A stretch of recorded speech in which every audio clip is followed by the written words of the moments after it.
There was panic in Kishkinda when the news came that Vali had been slain by an archer, and the Vanars fled hither and thither in hopeless confusion. Tara, seeing this, laid aside her own grief, and, like a queen, put courage in her husband's subjects, saying, "Till this day you walked before the king to battle. Why then do you flee in fear now? There is no danger for you. Ram killed Vali only to make Sugriv the king. Your lives are in no danger. You will only have a different ruler, that is all. You need not fly or fear." When she tried to go to the spot where her husband lay dead, the Vanars stopped her, saying, "We shall crown Angad as king, and we shall make safe the fortress. We shall defend the town against Sugriv and his allies." But she said, "Now that my noble lord is dead, nothing matters." And boldly she went straight to where Ram and Lakshman were standing.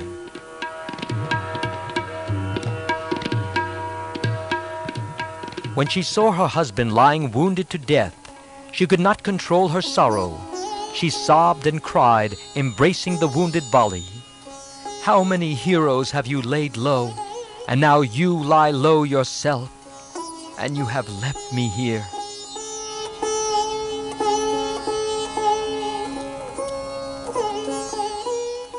Soon Vali's son Angad reached the spot, and Sugriv, witnessing this scene, was filled with remorse at the thought that it was all for him that this calamity had happened.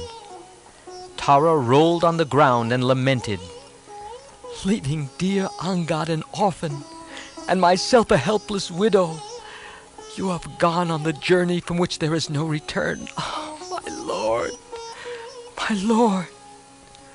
Hanuman tried to console her, saying, "The dead reached their places in heaven. Why lament for Vali? Angad will be crowned in due course, and we shall then rejoice. It is our duty to look after Angad. Let us now think of performing Vali's funeral ceremony." "I care for nothing. It is for Sugriv to perform the ceremony and to look after Angad. What is there for me to do?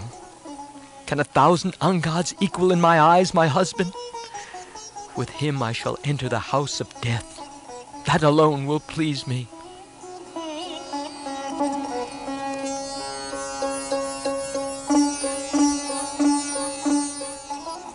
Vali, unconscious till now, opened his eyes for the last time, and addressing Sugriv said, "Brother, we two could have been friends and reigned happily over the kingdom.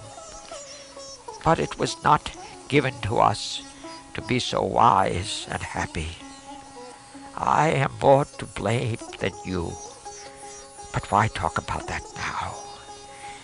Hereafter you shall rule the kingdom. I have entrusted to you Angad, my son, dearer than my life itself to Tara and me.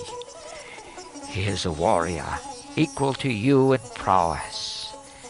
Be a father to him, and look after him with kindness. This is my only request to you. And be kind to Tara, who is not only a blameless and affectionate wife, but also a very wise and far-sighted counselor. Whatever she foretells is bound to happen. Do not disregard her advice on any matter. Here, take the necklace that Indra gave me, and take its secret power. My life is over, and so is my resentment. May you be happy." Thus the generous Vali blessed his brother Sugriv, and then said to Angad, "Sugriv is now your king. Be loyal to him and give him patient, affectionate service. Like a flowering creeper embracing a forest tree felled down by an axe, Tara lay on the ground, clinging to Vali.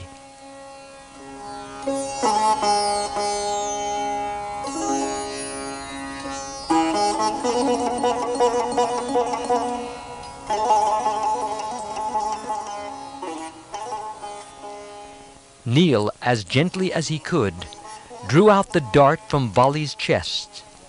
Blood gushed out of the wound and spread into a pool. Vali's life left his body. Tara lamented loudly to Angad. For the last time, salute your father. Oh, my husband, your dear son is bowing before you. Will you not say a word to him? Alas, I am a widow, and he is an orphan.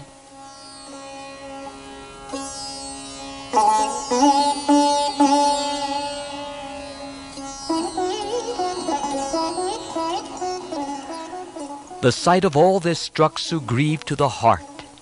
He said to himself, Moved by desire, I closed the entrance of the cave, and leaving Vali there, I seized and enjoyed his wealth. What a sinner I have been!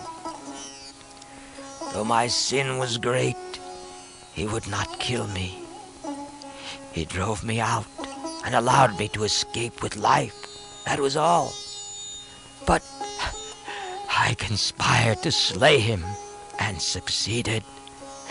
There is no sinner like me in the world, and yet, with his last breath, he gave me the kingdom to rule, and gave me, too, the gift of Indra, the necklace of power. Indeed, he was noble. Why should I still cling to this base life, I, who brought about the death of my heroic brother?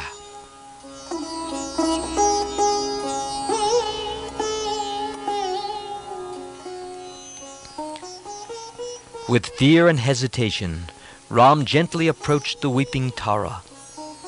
But there was no sign of anger on her face. The words she addressed to the slayer of her husband were worthy of a hero's queen. She said, With the weapon with which, O warrior, you killed my husband, kill me too, and enable me to join him.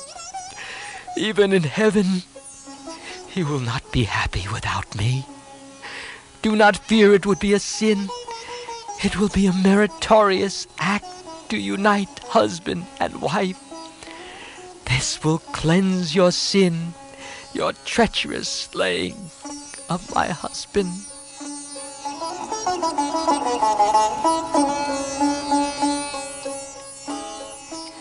Vali's funeral was performed with due form and ceremony. After the auspicious bath, Sugriv was crowned king, and Angad was made prince regent.